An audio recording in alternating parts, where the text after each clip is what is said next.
खुद का सबसे मजबूत मानसिक रूप बनने का मतलब ज्यादा जोर लगाना नहीं है। इसका मतलब है सही सिस्टम को फॉलो करना। पूर्वी दर्शन पे 200 से ज्यादा वीडियो बनाने और पुराने समुराई ग्रंथों का अध्ययन करने के बाद मुझे एक दिलचस्प बात पता चली। जापानियों के पास एक 4 स्टेज की प्रक्रिया थी जो आम लोगों को ऐसे योद्धाओं में बदल देती थी जो बिना किसी डर के मौत का सामना कर सकते थे। इस वीडियो के आखिर तक आपको पता चल जाएगा कि वही मानसिक शक्ति कैसे बनाई जाए। मैं इसे शुयोदो कहता हूं और ये एक ऐसी सच्चाई से शुरू होता है जो आपको चौंका सकती है। भाग 1, शुयो, कठोर प्रशिक्षण। जीवन ही आपका डोजो है। जापानियों ने इसे शुयो के जरिए समझा। कठोर प्रशिक्षण जो संघर्ष को देखने के आपके तरीके को हमेशा के लिए बदल देता है। शुयो सिर्फ अभ्यास नहीं है, ये मुश्किल में पूरी तरह डूब जाना है। बौद्ध भिक्षु सर्दियों में घंटों तक बर्फीले झरनों के नीचे बैठते हैं। उनकी त्वचा पर बर्फ जम जाती है, उनके शरीर जोर से कांपते हैं, लेकिन वे पूरी तरह शांत रहते हैं। अराजकता के बीच शांति पाते हैं। क्यों? एक पुरानी जैन कहावत बताती है, बाधा ही रास्ता है। बाधा आपके रास्ते को नहीं रोकती, बाधा ही रास्ता है। वो बर्फीला पानी सहने की चीज नहीं है, ये वही है जो एक अटूट दिमाग बनाता है। जब आप असुविधा से भागना बंद कर देते हैं तो आपका दिमाग मुश्किल को दुश्मन के रूप में देखना बंद कर देता है। ये न्यूट्रल हो जाता है, बस एक और अनुभव।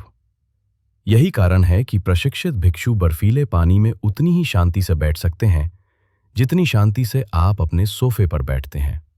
अब आधुनिक जीवन को देखें। हमने हर असुविधा को खत्म कर दिया है। बहुत गर्मी, एयर कंडीशनिंग, बोरियत, अनंत मनोरंजन, भूख, 20 मिनट में खाना डिलीवरी। हर सुविधा हमें कमजोर बनाती है। मुश्किल के प्रति आपकी सहनशीलता कम होती जाती है, जब तक कि छोटी चुनौतियां भी असंभव न लगने लगे। समुराई इस खतरे को जानते थे। हागाकुर में यामामोटो त्सुनेटोमो ने लिखा, समुराई का रास्ता मौत में पाया जाता है। उसका मतलब है आपके कमजोर स्व की मौत। वो हिस्सा जो आराम चुनता है, वो हिस्सा जो मुश्किल होने पर हार मान लेता है। केवल अपनी सीमाओं का सामना करके ही आप उन्हें पार कर सकते। जब समुराई प्रशिक्षण लेते थे तो वे थकने पर नहीं रुकते थे, वे तब रुकते थे जब वे बदल जाते थे। मियामोतो मुसाशी ने 60 द्वंद्व जीते, लेकिन रोजाना घंटों कैलीग्राफी का अभ्यास करते थे। क्यों? क्योंकि परफेक्ट ब्रश स्ट्रोक के लिए उसी अनुशासन की जरूरत होती है जो परफेक्ट तलवार के वार के लिए होती है। एक भी हिलने डुलने से सब कुछ बर्बाद हो जाता है। ब्रश में महारत हासिल करके उसने अपने दिमाग पर महारत हासिल की। तलवार उस महारत का विस्तार बन गई। यही शुयो है, किसी मुश्किल चीज को लेना और उसका इस्तेमाल करके मानसिक स्टील बनाना। आप अपना खुद का शुयो कैसे बनाते हैं? सबसे पहले पहचानें कि आप किन चीजों से बचते हैं। मुश्किल बातचीत, शारीरिक परेशानी, अपने विचारों के साथ अकेले रहना। आप जिस भी चीज से भागते हैं वही आपका ट्रेनिंग ग्राउंड बन जाता है। 100 दिनों तक रोजाना प्रैक्टिस करने का पक्का इरादा करें। असली बदलाव में समय लगता है। कोई खास चीज चुनें। अगर आप टकराव से बचते हैं तो रोजाना एक मुश्किल बातचीत करें। अगर आपको परेशानी से डर लगता है तो ठंडे पानी से नहाएं। अगर आप फोकस नहीं कर पाते तो 20 मिनट तक शांति से बैठें। कोई समझौता नहीं। जब आपका अलार्म बजता है तो आप सोचते नहीं हैं, आप करते हैं।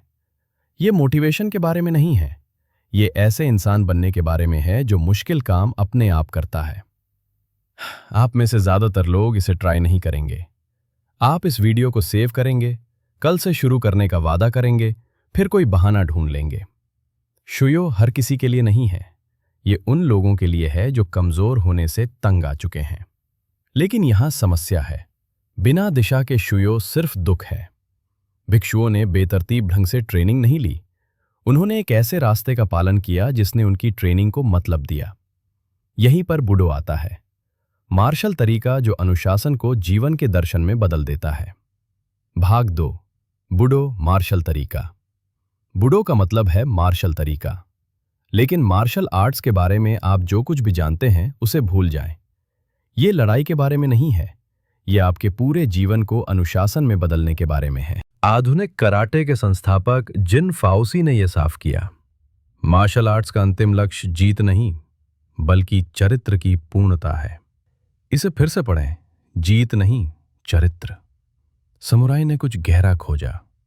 जो सिद्धांत आपको लड़ाई में जानलेवा बनाते हैं वही आपको जीवन में अजेय बनाते हैं। बूढ़ों का असली मतलब ये है, हर पल ट्रेनिंग बन जाता है, हर बातचीत आपके अनुशासन की परीक्षा लेती है। वो परेशान करने वाला सहकर्मी, ट्रेनिंग। छोड़ने का लालच, ट्रेनिंग। जीवन कुछ ऐसा होना बंद कर देता है जो आपके साथ होता है, ये आपकी प्रैक्टिस बन जाता है। समुराई इसी तरह जीते थे। उन्होंने सिर्फ डोजो में ट्रेनिंग नहीं ली, फिर बाहर सामान्य लोग नहीं बन गए। उन्होंने रोजाना के कामों को अनुशासन की रस्मों में बदल दिया। उठना रस्म, नाश्ता करना रस्म, यहां तक कि वे जिस तरह से कमरे में घुसते थे वो भी खास सिद्धांतों का पालन करता था। इसलिए नहीं कि वे नियमों के दीवाने थे, क्योंकि वे समझते थे कि आप कोई भी काम कैसे करते हैं यही तय करता है कि आप सब कुछ कैसे करते हैं। इसीलिए वे बिना पलक झपकाए मौत का सामना कर सकते थे। उन्होंने पहले ही 10,000 छोटे छोटे पलों में अनुशासन का अभ्यास कर लिया था। मौत बस एक और परीक्षा थी। यामामोटो सुनेटोमो ने इसे पूरी तरह से समझा। बड़ी चिंताओं को हल्के में लेना चाहिए, छोटी चिंताओं को गंभीरता से लेना चाहिए। सुनने में उल्टा लगता है, वो मानसिक मजबूती का रहस्य बता रहे हैं। जब आप छोटी छोटी चीजों को अनुशासन से संभालते हैं तो बड़ी चीजें आप पर अपनी शक्ति खो देती हैं। इसके बारे में सोचिए। अगर आप सुबह के ट्रैफिक को बिना गुस्सा किए हैंडल नहीं कर सकते तो आप असली संकट को कैसे संभालेंगे? अगर आप थके होने पर अनुशासन बनाए नहीं रख सकते तो असली दबाव में क्या होगा? छोटे पल बड़े पलों के लिए रिहर्सल होते हैं। आधुनिक जीवन हमें बूढ़ों के लिए अनगिनत अवसर देता है। ट्रैफिक में फंसे हैं, धैर्य का अभ्यास करें। मुश्किल लोगों से निपटना है, भावनात्मक नियंत्रण का अभ्यास करें। डेडलाइन का सामना करना है, दबाव में फोकस का अभ्यास करें। वही सिद्धांत जो समुराई इस्तेमाल करते थे आज की लड़ाइयों पर लागू होते हैं। यहां वो बदलाव है जो सब कुछ बदल देता है। चुनौतियों को अपनी जिंदगी में रुकावट के तौर पर देखना बंद करें। वे ही आपकी जिंदगी हैं। वे आपकी तरक्की में बाधा नहीं है, वे आपकी तरक्की का तरीका है। आपका काम आपका डोजो बन जाता है, आपके संघर्ष आपके सेंसई बन जाते हैं। जापानियों में एक कहावत है, 7 बार गिरो 8 बार उठो। हर कोई ये कहावत जानता है, लगभग कोई भी इसे समझता नहीं है। ये लचीलेपन के बारे में नहीं है, ये ऐसे गणित के बारे में है जिसका कोई मतलब नहीं है। आप गिरने से ज्यादा बार कैसे उठते हैं? क्योंकि 8वीं बार कल सुबह होगी जब आप उठेंगे। आप जिंदगी के आपको गिराने से पहले ही उठ जाते हैं। आप हर दिन पहले से ही खड़े होकर, पहले से ही अभ्यास करते हुए, पहले से ही बूढ़ों में शुरू करते हैं। यही तरीका है जीने का। लेकिन बूढ़ों में एक खतरा है। आप अपने आरामदायक डोजों में हमेशा के लिए अभ्यास कर सकते हैं। असली योद्धा जानते थे कि उन्हें और ज्यादा की जरूरत है। उन्हें खुद को असलियत के खिलाफ, अनजान के खिलाफ परखने की जरूरत थी। उन्होंने इसे मुशा शुग्यो, योद्धाओं की तीर्थ यात्रा कहा। यह पता लगाने के लिए सब कुछ पीछे छोड़कर कि उनकी ट्रेनिंग असली थी या सिर्फ थ्योरी। भाग 3, मुशा शुग्यो। ये वो जगह है जहां आरामदायक अभ्यास असहज असलियत से मिलता है, जहां आप पता लगाते हैं कि आपकी ट्रेनिंग असली है या सिर्फ दिखावा। सामंती जापान में समुराई सब कुछ छोड़ देते थे, अपना घर, अपना गुरु, अपनी सुरक्षा, और चुनौतियों की तलाश में देश भर में घूमते थे। कोई सेफ्टी नेट नहीं, कोई बैकअप प्लान नहीं, बस उनके स्किल्स, जो भी आगे आता उसका सामना करने के लिए। वे इसे दुनिया में ट्रेनिंग कहते थे। मियामोटो मुसाशी ने इसे पूरी तरह से जिया। 15 साल की उम्र में वो घर छोड़कर चले गए और कभी वापस नहीं लौटे। दशकों तक वो जापान में घूमते रहे। जो भी उन्हें चुनौती देता उससे लड़ते रहे। 60 द्वंद्व कभी हारे नहीं। इसलिए नहीं कि वो स्वाभाविक रूप से प्रतिभाशाली थे, बल्कि इसलिए कि मुशायो ने उन्हें इंसान से बढ़कर कुछ बनाया था। लेकिन मुसाशी के बारे में ज्यादातर लोग ये बात मिस कर देते हैं। द्वंद्वों के बीच वो गुफाओं में सोते थे, जो कुछ भी मिलता वही खाते थे। भूखमरी, कड़ाके की ठंड, पूरी अनिश्चितता का सामना करते थे। द्वंद्व ट्रेनिंग नहीं थे, यात्रा में जिंदा रहना ही ट्रेनिंग थी। जैसा कि उन्होंने लिखा, आपको यह समझना होगा कि पहाड़ की चोटी तक पहुंचने के एक से ज्यादा रास्ते होते हैं। उनका मतलब यह सचमुच था। जब आप आरामदायक स्थिति में होते हैं तो आपको आगे बढ़ने का एक ही रास्ता दिखता है। जब आप हताश होते हैं, क्रिएटिव होते हैं, अपनी सीमाओं तक धकेले जाते हैं, तो अचानक आपको हर जगह रास्ते दिखने लगते हैं। मुशा शुग्यो आपको ऐसे रास्ते खोजने के लिए मजबूर करता है जिनके बारे में आपने कभी सोचा भी नहीं था। आधुनिक जीवन में इसकी शायद ही कभी जरूरत पड़ती है। हम सुरक्षा के बुलबुलों में रहते हैं। काम पर जाने का वही रास्ता, वही लोग, वही चुनौतियां। हमारा कंफर्ट जोन एक जेल बन जाता है और हम ऐसे कैदी बन जाते हैं जिन्हें अपना पिंजरा पसंद है। लेकिन कुछ लोग अभी भी मुशा शुग्यो को अपनाते हैं, जैसे यूचिरो मूरा, एक जापानी सैलरी वाला आदमी जिसे दशकों की रूटीन जिंदगी के बाद अंदर से मरा हुआ महसूस हुआ। 70 साल की उम्र में उन्होंने एवरेस्ट पर चढ़ने के लिए सब कुछ छोड़ दिया, ना तो एलीट ट्रेनिंग के साथ, ना ही सालों की तैयारी के साथ। बस खुद को सबसे ऊंचे पहाड़ के सामने टेस्ट करने का फैसला किया। वो लगभग 5 बार मरे। फ्रॉस्टबाइट के कारण उनके पैर की उंगलियां चली गईं, लेकिन वो चोटी पर पहुंच गए। जब उनसे पूछा गया कि क्यों, तो उन्होंने कहा, मुझे ये जानना था कि क्या मैं अभी भी जिंदा हूं। यही है मुशा शुग्यो, जानबूझकर ऐसी चुनौतियों को चुनना जो आपको तोड़ सकती हैं, क्योंकि टूटने के मोड़ पर ही आपको पता चलता है कि आप किस चीज के बने हैं। आपको एवरेस्ट पर चढ़ने की जरूरत नहीं है, लेकिन आपको अपनी तीर्थ यात्रा की जरूरत है। कुछ ऐसा जो आपको सुरक्षा से निकालकर विकास की ओर ले जाए। हो सकता है कि वो बिना किसी गारंटी के वो बिजनेस शुरू करना हो, किसी नए देश में जाना, वो बातचीत करना जिससे आप सालों से बच रहे हैं। खास बातें मायने नहीं रखती, छोड़ना मायने रखता है। मुशा शुग्यो के बारे में ये कड़वी सच्चाई है। ज्यादातर लोग जिन्होंने शुरुआत की, वे कभी वापस नहीं लौटे। इसलिए नहीं कि वे मर गए, बल्कि इसलिए कि उन्हें पता चला कि वे धोखेबाज थे। असली लड़ाई में उनके डोजो स्किल्स का कोई मतलब नहीं था। असली दबाव में उनकी मानसिक मजबूती टूट गई। यहीं पर लोगों को पता चलता है कि वे असल में कौन हैं। बुशिडो कोड कहता है, एक समुराई का वचन ही उसका बंधन है। लेकिन इसका गहरा मतलब यह है, सबसे जरूरी वादे वे होते हैं जो आप खुद से करते हैं। जब आप कहते हैं कि आप कुछ मुश्किल काम करेंगे और जब असली मुश्किल आती है तो पीछे हट जाते हैं, तो आप खुद से किया हुआ वादा तोड़ देते हैं। हर टूटा हुआ वादा आपको कमजोर करता है। मूशा इस बंधन को जानी पहचानी मदद से दूर आजमाता है। असली नतीजों का सामना करते हुए आप अब दिखावा नहीं कर सकते। या तो आप खुद से किए गए वादे का सम्मान करते हैं, या आपको पता चलता है कि आप हमेशा से झूठ बोल रहे थे। इसीलिए योद्धा बदले हुए लौटते हैं।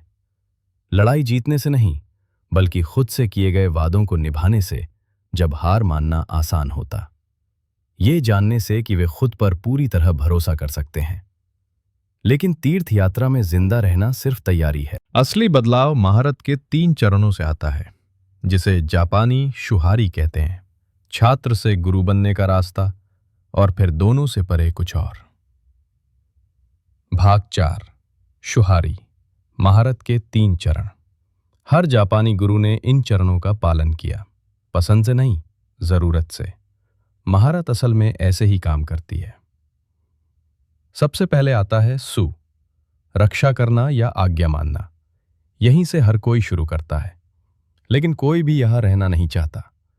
शू में आप कॉपी करते हैं, बिल्कुल वैसे ही। कोई क्रिएटिविटी नहीं, कोई पर्सनल टच नहीं, बस साबित तरीकों की एकदम सही नकल। बौद्ध कहावत कहती है, जब छात्र तैयार होता है तो गुरु प्रकट होता है। लेकिन इसका असली मतलब यह है, छात्र खुद को पूरी तरह से खाली करके तैयार होता है। कोई अहंकार नहीं, कोई बेहतर विचार नहीं, बस आत्मसात करना। आज के लोगों को यह पसंद नहीं है। हम तुरंत कुछ नया करना चाहते हैं, अपना तरीका जोड़ना चाहते हैं, दिखाना चाहते हैं कि हम कितने खास हैं। लेकिन जापानी गुरु जानते थे, आप उन नियमों को नहीं तोड़ सकते जिनमें आपने महारत हासिल नहीं की है। आप उन बुनियादी बातों से आगे नहीं बढ़ सकते जिन पर आपका पूरा अधिकार नहीं है। तुआन सोहो, ज़ेन मास्टर जिन्होंने मोसाशी को सिखाया, ने समझाया, मन हमेशा बहने की स्थिति में होना चाहिए। लेकिन शू में आप अभी बह नहीं रहे हैं। आप नदी का किनारा बना रहे हैं जो बाद में बहाव को रास्ता दिखाएगा।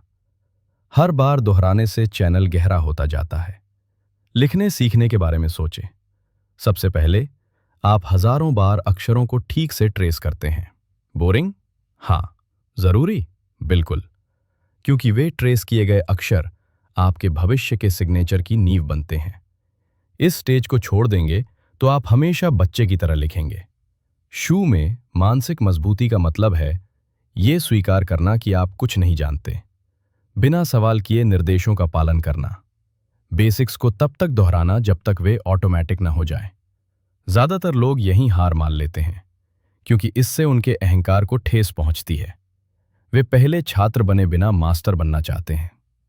फिर हाँ आता है, ब्रेक या अलग होना।